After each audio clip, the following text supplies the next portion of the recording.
Hello. Is that Mr. Uday? Yes. Namit's father, right? Yeah. Mr. Uday, मैं नमित के school से बोल रहा हूँ, स्कूल से। Okay.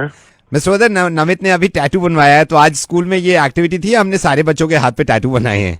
तो आपके बेटे नमित ने मुझसे ये कहा था कि पापा के भी गर्दन पे एक टैटू बनवा दीजिए। That's why I called you. मैं कब आऊँ आपके पास, या आप आएंगे स्कूल टैटू बनवाने? नहीं सर, मुझे टैटू वैटू नहीं करवाना please. But he wants, you know. मैं क्या कर सकता हूँ इसमें? बच्चा है वो, तो कुछ भी कहेगा। वो कह रहा है कि फादर के भी बना दो, और फैशन भी है आजकल टैटू तो आपके गर्दन पे। मैं फैशन है तो मैं क्या करूँ? मुझे नहीं बनवाना है, मैं आपको कह रहा हूँ, कितनी बार कहूँ नहीं बनवाना मुझे। एक बार अगर आप आ जाएंगे। पागल हो गए हैं क्या? जब वो तो बच्चा है, कुछ भी बोलेगा। ये उम्र है मेरी टैटू बनवाने की? राइट मिस्टर उदय, ये कोई उम्र है आपकी टैटू बनवाने की? वही तो कह रहा हूँ यार, मैं नहीं बनवाना मुझे टैटू, मेरी उम्र नहीं है ये टैटू बनवाने। वही मैं आपसे कह रहा हूँ, असल में समझते नहीं है, ये कोई उम्र है आपकी टैटू बनवाने की? लेकिन उदय, आपके पापा की भी तो उम्र हो गई है, वो सब काम ना करने की जो आप चाहते हैं। उदय, मैं नवेद बोल रहा हूँ मिर्ची से, और मेरा मकसद ही नहीं होता कि मैं इन चक्करों में पड़ूं, लेकिन मजबूर हो जाता हूँ कहीं ना कहीं फोन करने के लिए। फोन मत काटिएगा, मेरी बात सुनिए। ये मैंने सिर्फ इसी वजह से किया था कि आपको एहसास हो, जब आपका बेटा ये चाह रहा था कि आपकी गर्दन पे टैटू बनाया जाए, तो आपको एहसास हुआ ना तो आपकी उम्र है, ना ही आप ही चाहते हैं। अब सोचिए उदय कि इस बात को लेके आपका बेटा 15 दिन तक आपसे ना बोले तो कैसा लगेगा आपको, जो कि आप कर रहे हैं। उधर मुझे पता चला आप अपने पापा से 15 दिन से सिर्फ इस वजह से बात नहीं कर रहे क्योंकि वो अपने घर के सामने पलंग डाल के अपने दोस्तों के साथ बैठ जाते हैं और आपके कहने से रेस्टोरेंट में नहीं जाते।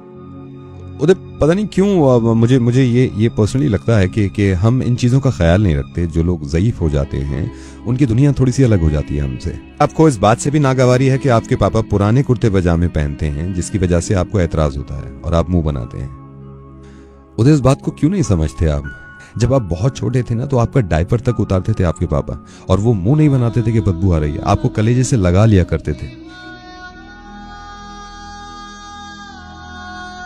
जब आप तुतला के बोला करते थे ना उदय, जब उनकी बात समझ में नहीं आती थी तो वो झुंझलाते नहीं थे कि ये मेरी जैसी बोली क्यों नहीं बोल रहा, बल्कि सीने से लगा के आपको समझाया करते थे कि बेटे ऐसे बोलते हैं। जब हम बड़े हो जाते हैं तो हमें अपने वालिदैन से इस बात से भी एतराज हो जाता है कि बार बार एक ही सवाल करना, बार बार एक ही बात पूछना।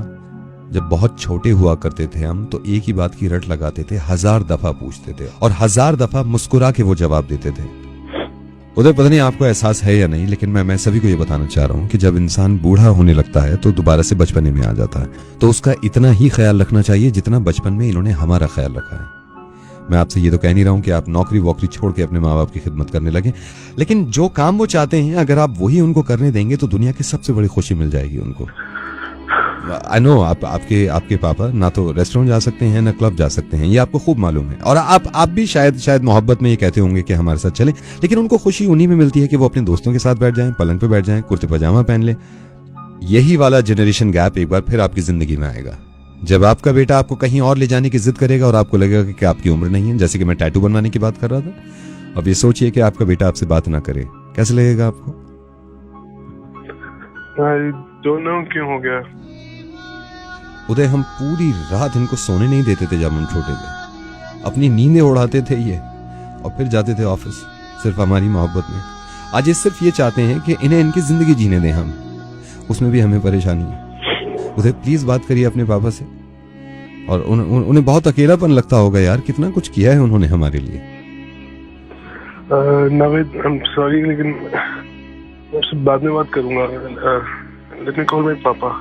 Please call him. Thank you so much.